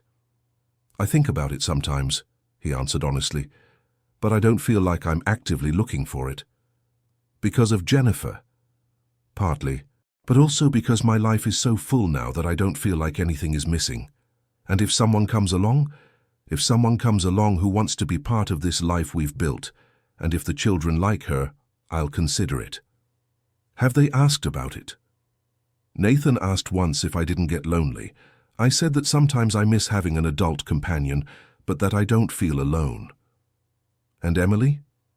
"Emily said that if I get a girlfriend, she has to like teddy bears and playing in the forest cabin." David laughed. "Those are pretty specific criteria." Sandra laughed too. "They're very good criteria." When the party finally ended, David, Nathan, and Emily stayed to help Dorothy and Raphael clean everything up. As they picked up trash and put away chairs, Emily made an observation that stayed in David's mind. "Daddy, there were more people here today than would fit in our old house." "That's true." "Does that mean our family got bigger than our house?" "I guess it does." "So our home is now the whole world?" The philosophical question from a 9-year-old made everyone stop what they were doing. "What do you mean?" asked Nathan. "Well, if our family is spread all over the world, then any place where there's someone from our family is a little piece of our home." Dorothy was visibly moved. "Emily, you just perfectly defined what a community of love is." "What's that?" "It's when love spreads so much that it can't fit in just one house or one family anymore. Then it spreads all over the world." "And is it good?" "It's the most beautiful thing there is," said Raphael. "It's what makes the world a better place." During the drive back home, the children fell asleep in the back seat, exhausted but happy. David drove in silence, reflecting on the last 2.5 years. Dorothy, who had accepted a ride into town, broke the silence. "David, can I ask you something?" "Always." "If you met the David from 2.5 years ago, the one who was packing the children's clothes to run away, what would you say to him?" David thought carefully before answering. "I'd say, stop being afraid to ask for help, and get ready because you're about to discover you're capable of much more love than you imagine." "And if he asked if going through all that pain is worth it?" "I'd say the pain is worth it when it leads you to a better place than where you were before." "And is it worth it?" David looked in the rearview mirror at the children sleeping peacefully, thought of the party they had just left, of all the families they had helped, and who had helped them in return. "It's very much worth it," he said finally. "Very, very much worth it." A year later, David was standing at the altar of a small church in Lake Placid, wearing a simple but elegant suit. Beside him, Nathan, now 15, held the rings as the best man. In the front row, Emily, radiant in a light blue dress, held a small basket with rose petals. It wasn't a traditional wedding reception. It was the community's vow renewal ceremony. The idea had come from Dorothy, who suggested that all the families who had restructured themselves through the project make a public declaration of commitment to each other, creating an official chosen family. "Dearly beloved," began the pastor, a young man who knew the group's work well, "we are gathered here today not to join two people, but to celebrate the union of many families who have chosen to love and support each other as one." David looked at the roughly 40 people present. Sandra and Julia were in the second row, Margaret and Richard in the third, Raphael beside Dorothy, several other families who had become part of his support network over the past few years. "This ceremony," the pastor continued, "is a recognition that family is much more than blood. It is choice, it is commitment, it is love in action." Emily approached the altar and, following the script they had prepared, made the first declaration.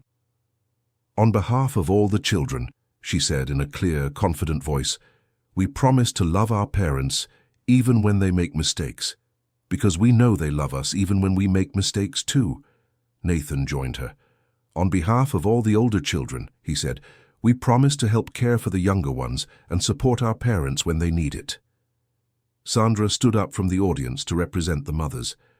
"On behalf of all the mothers," she declared, "we promise to accept help when we need it and offer help when we can."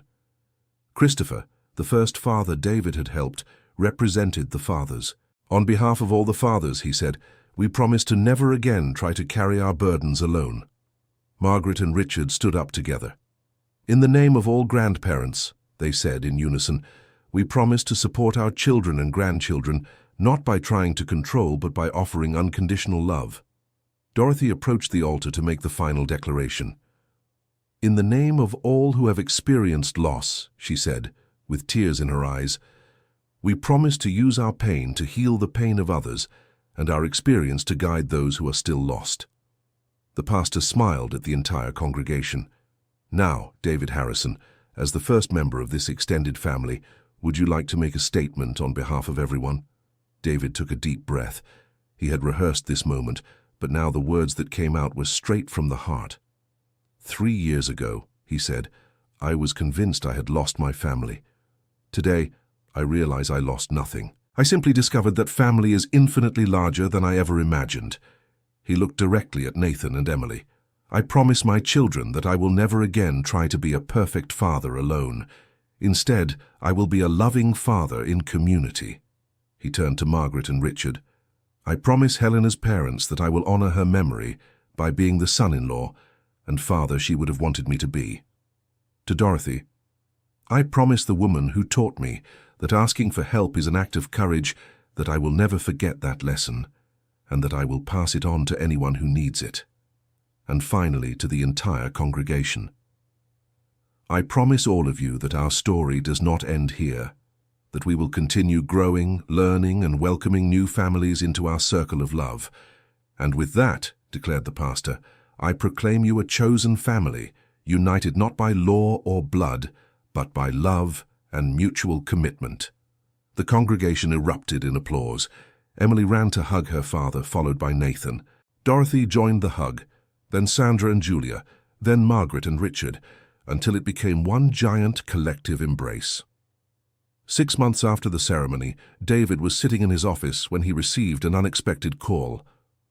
Mr. Harrison, this is Dr. Marilyn Cooper from the Family Wellness Institute of New York. Yes, how can I help? We are documenting innovative practices in family reunification in the United States, and your work in Lake Placid has been recommended by several colleagues. How can I help? We would like to interview you about the model you developed in the region. We are interested in replicating it in other cities. David was surprised. He had never thought of the work they did as something replicable on a large scale. I need to consult my team, he said, but in principle, we would be happy to share our experience. Excellent. Can we schedule a visit for next week? After ending the call, David immediately called Dorothy. Did you know our work was being observed by research institutes? He asked. I knew there was interest from other places, she replied, but I didn't know it was so formal. What do you think about sharing our experience? I think it's our obligation, said Dorothy without hesitation. If it can help other families in other places, we have to do it. The following week, a team of 3 researchers spent 4 days documenting the work at the cabin, interviewing families, observing support groups, and analyzing the project's results. In 2.5 years, said Dr. Marilyn at the end of the visit, you have helped 18 families successfully reunify. That is a 90% success rate. And the others? Asked Raphael. 2 families opted for custody arrangements different from the original, but maintained bonds. 1 family moved to another state, but continues in follow-up. It is an impressive success rate by any standard. What do you think is the key factor? Asked Dorothy. Several things. First, the non-clinical environment of the cabin allows families to feel safe instead of judged. Second, the peer support model, families helping families, creates genuine connections. And third, you treat the whole family system, not just the specific problem. David was curious. What do you mean, the whole family system? You work with the children, with the parents, with the grandparents, with practical issues like employment and housing, and with emotional issues like grief and trauma. It's a holistic approach. And that's different? Very different. Most programs focus on just one part of the problem. You understood that families are complex systems that need to be healed as a whole. 6 months after the researchers' visit, the Connected Families Project had expanded to 5 cities in New York and 3 in Los Angeles. David and Dorothy traveled regularly to train new coordinators and share experiences. On one of these trips, while returning from a workshop in New York, Dorothy made an observation that surprised David. Have you ever stopped to think that maybe Jennifer knew all this was going to happen? What do you mean? Maybe she chose you as the children's father and my son-in-law because she knew that, even through difficult times, you would find a way to transform pain into love. You believe that? I believe the people we love continue to influence our lives even after they're gone, and that Jennifer would be very proud of the man you've become, and of the man I always was, especially of the man you always were, but who was hidden beneath the pain. On the road back to Lake Placid, David reflected on that conversation. In 3 years, his life had changed in ways he could never have imagined. But looking back, He could see the signs that he always had the capacity to be who he became. When they got home, Nathan and Emily were waiting for them with a surprise. "Dad!" shouted Emily, running to hug him. "We have news." "What news?" "Nathan and I wrote a book about our adventure in the forest." "A book?" "Well, it's more like a comic book," explained Nathan, "for kids who are going through the same thing we did." "Really? Really? And our English teacher said it's so good we might try to publish it for real." David took the notebook Emily eagerly handed him. The pages were filled with colorful drawings and text written in careful handwriting. The story followed 3 characters: a sad father, a brave girl, and a protective boy who run away to a magical forest where they find a fairy godmother who teaches them about family and love. "It's wonderful," said David, genuinely moved. "You really want to try to publish it?" "We do," they said in unison, "so other kids know their families can be okay again too." Dorothy flipped through the book with a huge smile. "You know you're little geniuses, right?" "We're not geniuses," said Emily. "We just know how to tell our story. And this," said Nathan, "is the most important story we know." 2 years later, the book The Forest Family, written by Nathan and Emily Harrison, with illustrations by Emily, was being distributed for free in schools, psychological clinics, and family support centers across the United States. David was in his office, reviewing the project's monthly reports, when Emily, now 12, appeared at the door. "Dad, can I talk to you?" "Always, my love." She sat in the chair in front of his desk, a serious expression on her face. "It's about Mom." David felt his heart tighten slightly. The children talked about Jennifer regularly, but always in a natural and positive way. Emily's seriousness was unusual. "What about her?" "I was thinking, we always talk about how proud she would be of us now. But do you think she was already proud of us before she left?" The question catches David off guard. "Why are you thinking about that?" "Because sometimes I'm afraid she left thinking we were a sad family." "Emily," David knelt beside her chair, "your mother left knowing we were a family that loved each other very much. But you were already sad back then, right? Because of the job and the other things." It was true. In the months before the accident, David was already struggling with depression and anxiety, though he didn't know how to name those feelings at the time. "It's true I was going through a hard time, but your mother knew I loved you more than anything in the world." "And did she know you were a good dad even when you were sad?" "Yes, she did. In the last conversation we had, she said I was the most family-dedicated man she knew." "Really?" "Really. She said she knew that even when I felt lost, I would always find my way back to you." Emily seemed relieved by this information. "So she knew you would take good care of us, even in the hard parts." "She knew, and I think she also knew that if I needed help, I would find people who would help us, like Aunt Dorothy. Like Aunt Dorothy, like the grandparents, like everyone who became our family." Emily smiled, clearly more at ease. "Dad, can I tell you a secret?" "Of course." "Sometimes I talk to Mum before I go to sleep. It's not that I think she can hear me from heaven. It's more like thinking about her and imagining what she would say." "And what do you imagine she would say?" "That she's proud of the giant family we built, and that she's happy because you're not sad all the time anymore." "And how does that make you feel?" "It makes me feel connected to her, but not in a sad way. In a complete way." David hugged his daughter, amazed by the emotional maturity she had developed. "Emily, you are a very wise girl. I learned from you all. From you, from Nathan, from Aunt Dorothy, from everyone. And what else have you learned? That love doesn't end when people leave. It just transforms and keeps growing."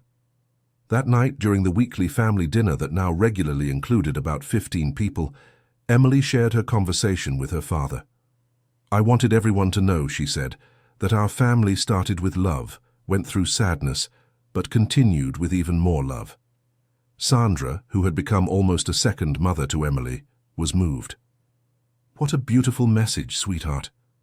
Nathan, now 17 and clearly turning into a thoughtful and compassionate young man, added, "And I want everyone to know that, even when we were just 3 very sad people, we were still a family, because family isn't about always being happy. It's about sticking together, especially when we're not. Dorothy stood up and raised her glass of juice. A toast, she said, to the families who have the courage to ask for help, and to the people who have the courage to offer it. Everyone stood up and toasted together. And a special toast, added David, to the children who teach us that love is stronger than any problem. 3 years after that night, David was standing on a stage in a university auditorium in New York, addressing an audience of over 1,000 mental health professionals, social workers, and family researchers. 6 years ago, he began his presentation, I was a desperate widowed father who fled with his children to a forest because I thought I was losing everything. Today I coordinate a program that has already helped more than 300 families in similar situations. In the audience, he could see Dorothy in the front row, smiling proudly. Nathan and Emily were in the second row, now 20 and 15 respectively, both studying fields related to social work and psychology. The question I get asked the most, continued David, is, what's the secret to the program's success? And my answer always surprises people. There is no secret. There is just one very simple truth that our society has forgotten. He paused, letting the suspense hang in the air. The truth is that human beings are social animals. We weren't designed to face trauma and crises alone. When we create systems that isolate people in their pain, we're going against our basic nature. David clicked to the next slide, which showed a photo of the first party at the cabin. What we did wasn't revolutionary. It was simply rediscovering what human communities have always known, that healing happens in relationship, not in isolation.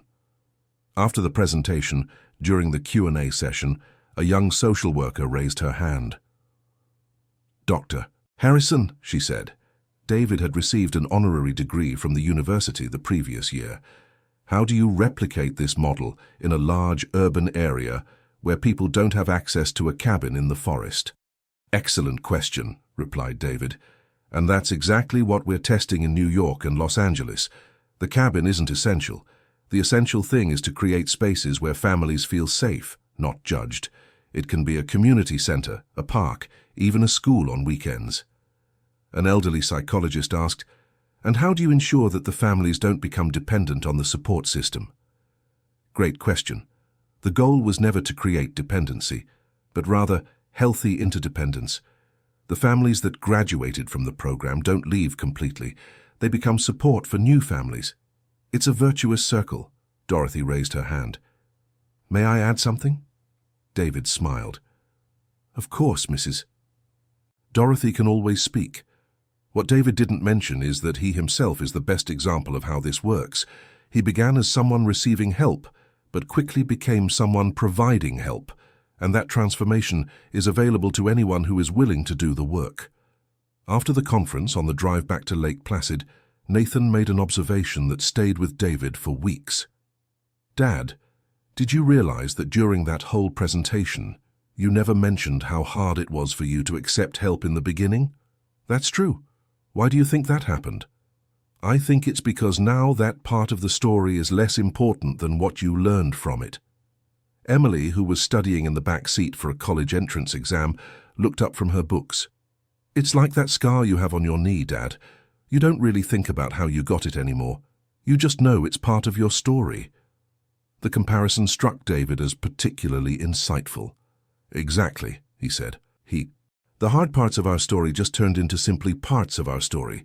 Not good parts or bad parts, just our story. And our story is pretty amazing, added Nathan.